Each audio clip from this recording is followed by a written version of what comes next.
A high-speed chase ends in the arrest of a burglary suspect. We have new details on the Bay Street paving project, and AAA released South Carolina's safest and most dangerous counties to drive in. We'll tell you those results. All that and much more. Keep watching Beaufort. Your news starts now.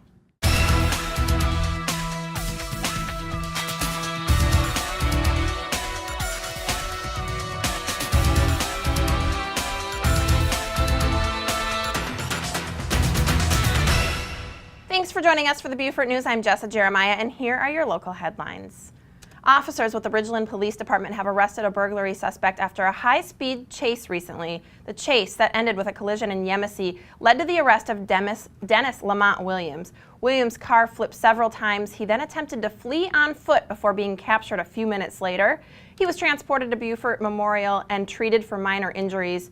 Williams is charged with burglary in the first degree and currently awaits his bond hearing. Traffic on Bay Street will be less of a concern for now as the South Carolina Department of Transportation's street paving project has been delayed. Bay Street was scheduled to be closed for the last week of August, but business owners gave mixed reactions as they prepared for the lost business. The DOT is still planning to be milling, resurfacing, and restriping several streets within the city of Beaufort soon. The work is being postponed a little bit just until the meeting is being held between the DOT, the contractor, and the city of Beaufort. Over 120,000 meals were served to areas throughout Beaufort County through the Beaufort Summer Food Service Program. PALS Summer Camp, YMCA camps, the Boys and Girls Clubs of Hilton Head and Bluffton, and others were supported by the program. The program ran from June 11th through August 9th and delivered 124,488 meals to those in need. The program was sponsored by the USDA and the Beaufort County PALS. 5 Beaufort County school teachers got an unexpected surprise this week from the new district superintendent. Dr. Jeffrey Moss traveled all over the country to announce the top 5 teachers in the district. Emily Baker, Vicki Cathcart, Kristen Karzes, Tanya Simmons, and Eve Weaver were the teachers who were honored with this title. Those 5 teachers are now finalists for the District Teacher of the Year Award. Parents of more than 5,800 Beaufort County School District students have recently taken advantage of a new web-based registration system. This program, called InfoSnap, allows parents to access customized online forms, provide emergency contact and vital medical information, and read and agree to important notifications, all from the comfort of their own home. Parents can even sign up for a special school service, which parents say saved them lots of time during this year's registration. Weightlifting brothers Omar and CJ Cummings of Beaufort were recently selected to compete for Team USA in an event. The 15 and 13-year-olds were ranked number 3 and number 1 in the 15 and under Pan American Championships in Shreveport, Los Angeles. Those brothers were selected because of their performance in the 2013 National Youth Championships earlier this year. Both brothers are also American record holders. The 8th annual Land's End Woodland River Festival is just around the corner again. The event, which will be held on Labor Day weekend, is going to focus on the family of the American Idol winner and hometown celebrity Candace Glover. Other events will include the MLK Low Country Concert Choir, African dancers, and Gullah storyteller Aunt Pearlie Sue. If you'd like additional information, please visit the Land's End website at landsendwoodland.org. And here's what's happening around the state. AAA has recently released a new report on South Carolina's safest and most dangerous counties to drive in. According to an analysis based on 2012 crash data, the safest county to drive in was Jasper County, which has appeared in the top 4 of the 5 last years. Also on the safe list was Clarendon, Lee, Calhoun, and Hampton counties.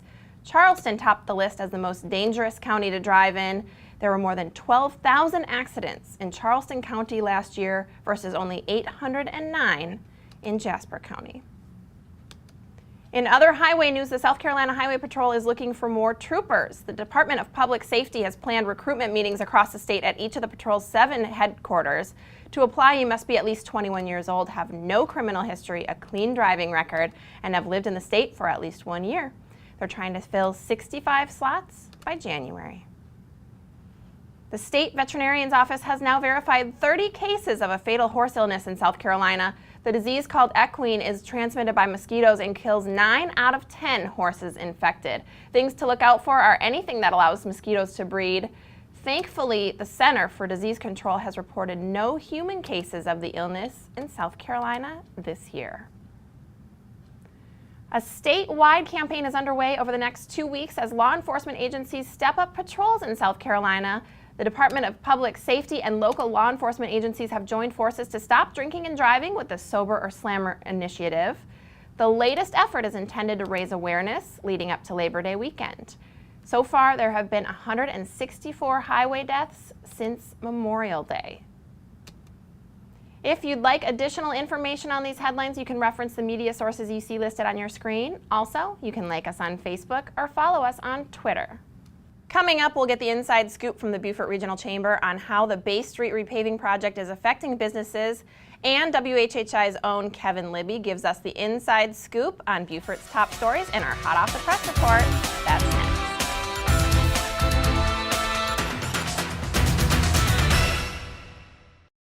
Low Country Real Estate is located in historic downtown Beaufort, home to one of the most attractive real estate markets in America.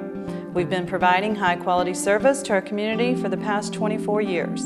Whether you're interested in buying or selling residential, resort, or commercial investment property, our professional sales staff can help you with your real estate needs. Please visit lowcountryrealestate.com for details on all available properties in Beaufort, and come see how the Low Country becomes you.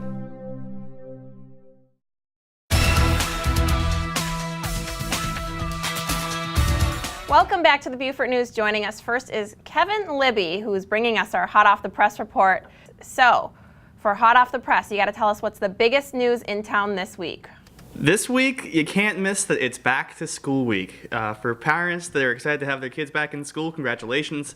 For kids that are excited to go back, congratulations to them. But regardless, traffic is completely different in Beaufort this week because we have construction. Bay Street is being torn up. But the big thing is all of our students are back to school. Absolutely. I know a lot of parents are glad to have students back to school. Now, you mentioned Bay Street. There's been a lot of talk about this. How is the Bay Street repaving affecting traffic? We don't know. The police officers are obviously monitoring it here in town. You know, our Beaufort studio is right downtown, and we're very comfortable so far. No traffic that's been interrupting Kevin Libby yet this week. But for the most part, it looks like Bay Street will be torn up. We'll see how it affects everybody. And some new traffic patterns for the middle schools as well. Beaufort Middle is going to have a different way of doing it. That's a very congested intersection twice per day if you drive past that. So they're going to do what they can to ease flow. Absolutely. Now, in another story I want to talk to you, it's been reported that 50 people gathered in Ridgeland in protest of the school system's recent failure on the Palmetto assessment of state standards now that we're back in school. What's happening with that story? I mean, people are upset. It's Jasper County school system. They are showing failing grades for the second year in a row. Last year they scored about 39%. Obviously a failing grade. This year they're down to 27% as the reports came back in. And people are just upset. They want their students to have the opportunity to advance themselves with every opportunity, including education. And obviously Jasper County schools are failing substantially right now.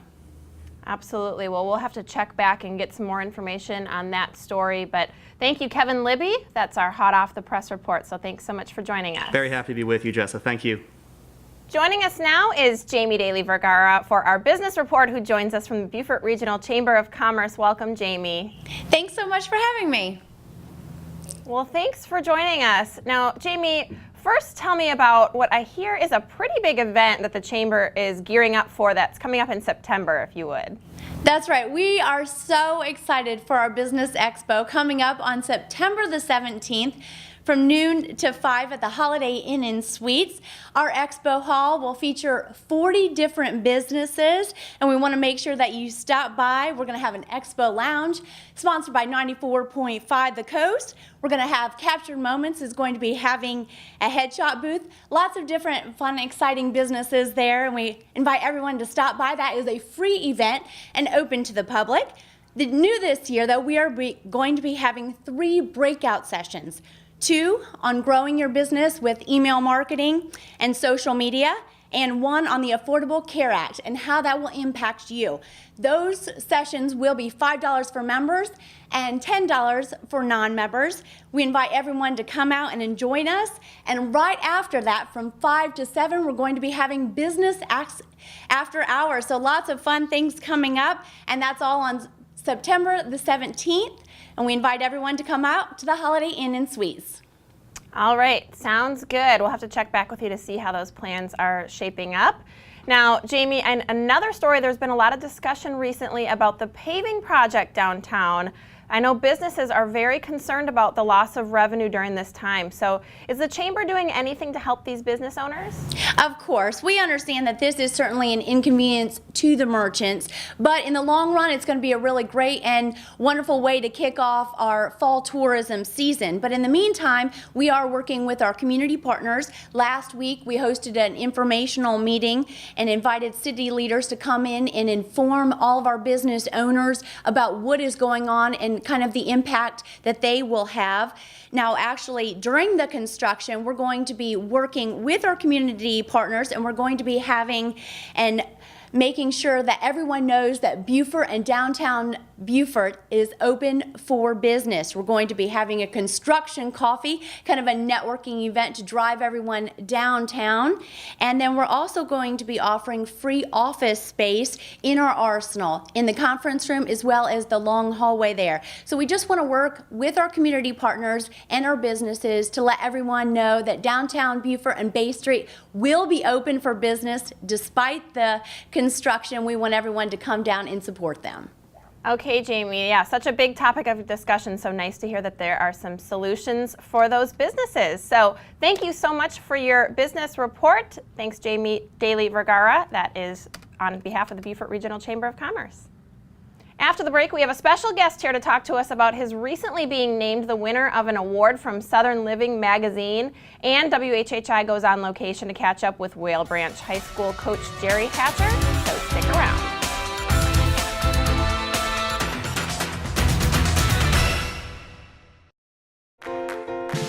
Allison Ramsey Architects believes that good design is a result of a collaborative effort between the architect, the builder, and most importantly, the client. The low country lifestyle incorporates all aspects of the home, and good design reflects the character of a family. No longer items of luxury, good design is standard. Let us help you craft a home built with everyday living in mind. Allison Ramsey Architects, creating sustainable, timeless design.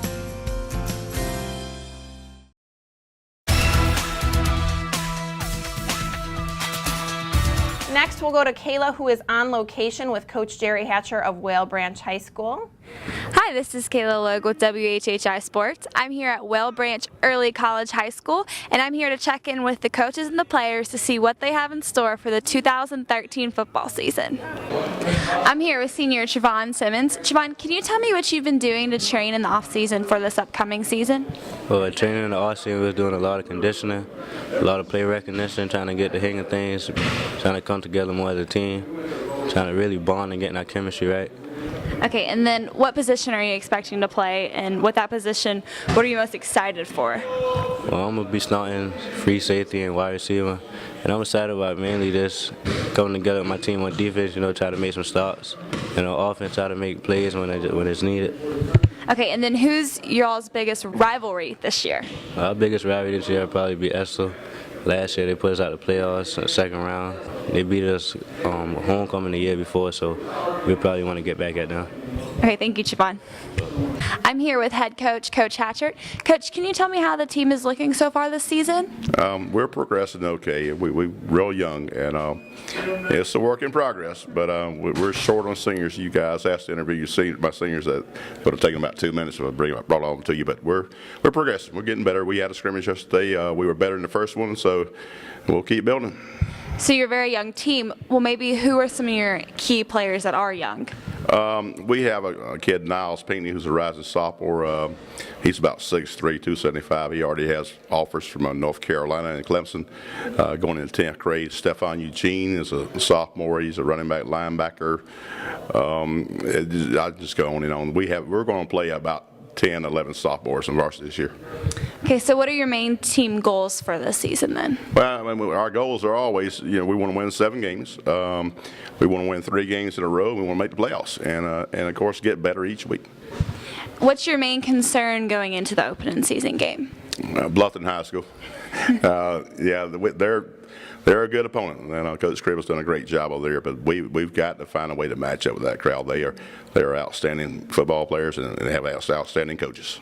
All right, thank you so much. You're welcome. This is Kayla at WHHI Sports. Thanks to Kayla and Coach Hatcher for your report. Next, we'll check in with Councilman Joe Lee for our Port Royal report, and we'll see what Low Country Weekly has to say about entertainment in our Out and About report. That's after the break.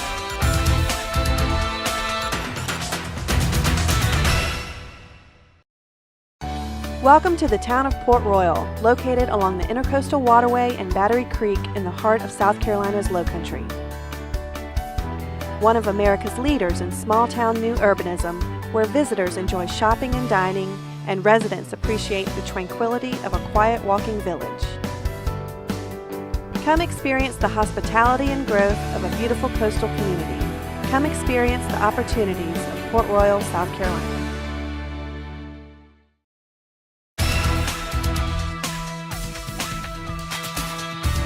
Joining us now is Councilman Joe Lee, who joins us for our Port Royal report. Now, Joe, I understand your August 14th council meeting was a bit unusual, so what can you tell us about that? Oh, it sure was.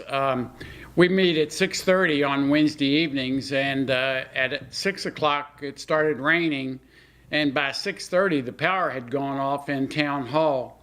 So we held our council meeting in the administrative offices using the emergency exit light and several flashlights that were shined on the ceiling to give us a little bit of light. The mayor arranged for the flag to be brought in, and we stood in the dark and did the pledge and had a prayer and started our meeting. And many of the folks that were in attendance were actually just sitting on the floor. We had reporters sitting on the floor and trying to use their computers in the dark. But we also had County Councilman Brian Flewelling attending the meeting, and Councilman Flewelling was very helpful in shining his smartphone light on the secretary's desk so she could take notes. So it was quite an exciting meeting. Absolutely, whatever you need to do to get the job done, right? Now, did you actually get any official work done? We did. We managed to, in the dark, buy a fire truck to replace the one that was wrecked a couple of years ago. So we spent $440,000. Then we also had an opportunity to agree to go back to mediation with the Parkers folks to talk about the gas station. And so we felt we accomplished a lot in very strange conditions. Absolutely. Now, real quick before we go, I want to ask you about the news from some of the Port Royal businesses. Can you update us here? I sure will. I'll real quickly give you an update. Back Porch Grill, which is a restaurant located in the Port Royal Landing Marina, has just gone through a renovation, and they've gone to a no smoking pledge to their inside and outside areas. And we're real pleased with that. The renovation looks great, and it's the most beautiful view for anybody that wants to sit on the water and watch the boats. So they're in great shape. And a lot of people like craft beer. Well, Fat Patty's has a whole bar full of craft beers, and now the Pig has a craft beer section in their grocery store. So we have accommodating those folks that like craft beer. All right, sounds good, Joe. Well, thank you so much for those updates, and we look forward to speaking to you next time. Thanks to Joe Lee for our Port Royal report. Thank you. Thanks a lot. Well, Monday night movies continue at USCB next week with 20 Feet from Stardom. Millions know their voices, but no one knows their names at the tagline. In his compelling new film, award-winning director Morgan Neville shines a spotlight on the untold true story of the backup singers behind some of the greatest musical legends of the 20th century. It's triumphant and heartbreaking. The film is both a tribute to the unsung voices who brought shape and style to popular music and a reflection on the conflicts, sacrifices, and rewards of a career spent harmonizing with others. These gifted artists span a range of styles, genres, and musical eras, but each has a uniquely fascinating and personal story. The film also scores an unheard of 99% on RottenTomatoes.com. That's a reason to go in itself. The movie starts at 7 p.m. at the USCB Center for the Arts. For more info, call 521-4145 or visit the USCBCenterfortheArts.com. And the 8th annual Land's End Woodland River Festival happens Labor Day weekend, and this year the spotlight shines on the family of a hometown celebrity, Candace Glover, 2013's American Idol winner. Candace's parents, John and Carol Glover of St. Helena Island, will be recognized as the 2013 River Festival Family of the Year on Saturday the 31st. Candace is traveling with the American Idol tour, but she'll give a video shout out, musical tribute to her family and friends around 3 p.m. And the festival kicks off that Friday evening with a traditional fish fry and music on Land's End Beach from 5 to 11. The main event is Saturday from noon to 7 with performances by local gospel choirs, puppet shows, praise dancers, African drummers, Hispanic folklorica dancers, and Gullah storyteller Aunt Pearlie Sue. For more information, call 263-5261 or visit landsendwoodland.org. That same Saturday, the 31st, street music returns to Paris Avenue with New Orleans' own Dwayne Dopsy and the Zydeco Hellraisers. Dopsy hails from one of the most influential Zydeco families in the world. His pa was beloved Rockin' Dopsy. Inspired by tradition, Dwayne's six-piece band blazes a distinct path for 21st century Zydeco music, adding a lot of rhythm and blues, funk, rock, and reggae to their performances. The band has wowed crowds at more than 70 international festivals and appeared on Travel Channel, Discovery, the Food Network, CBS This Morning, and Good Morning America, among others. He's been dubbed the hottest accordionist in America for his ability to both work the crowd and pump out musical harmony in grandiose fashion. Street music on Paris Avenue is, of course, free to the public. It's Port Royal's gift to the community in partnership with Artworks. And just bring a chair and your dancing shoes, of course, and the party starts at 6 p.m. As always, pick up a free copy of Lowcountry Weekly and click on lcweekly.com to get what's out and about. Back to you. That's it for the Beaufort News today. I'm Jessa Jeremiah. Please join us next time.